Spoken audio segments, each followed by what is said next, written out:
Scene optimization is a group of functions that help you improve your project's performance easily, without needing to check each part of the project manually. This features window can be found in the File tab. Let's start with the 3D Objects tab, which is where you can reduce the polygon count or the number of objects in the scene. You can add specific objects to this window, or add all the objects in the scene. Either way, you can still select any amount of objects you want from the table. Now the first part of this tab is Mesh Decimation, which reduces the numbers of polygons of the selected meshes. You can specify both the polygon count threshold and the polygon reduction percentage. Just keep in mind that reducing the polygon count too much may mess the look and topology of 3D objects. The second function reduces the amount of objects by merging the ones sharing material. This is the same type of optimization that you see in the settings for exporting to the viewer. So you can preview how your scene will be after exporting if this option is checked. You can also check the option to stop excluding interactive objects, but this can significantly affect the interactions in your scene, so use it with caution. You can also see the relevant details of the selected objects before and after optimization in the table in the lower part of this window. Now for the Textures tab. This tab is made so you can easily reduce the size or number of textures. It's important to notice that you can see the materials that each texture is used in to easily identify which objects the optimization will affect. It's also highly recommended to keep Remove Duplicated Maps checked.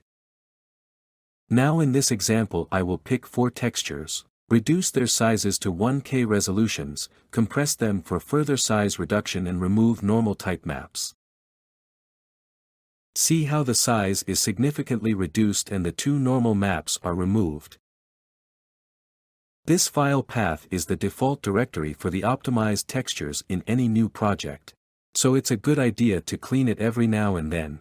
You can also change this path for the project you are currently working on and it will be saved for that specific project. Before going to the Lights tab, it's very important to talk about the Undo button in this window.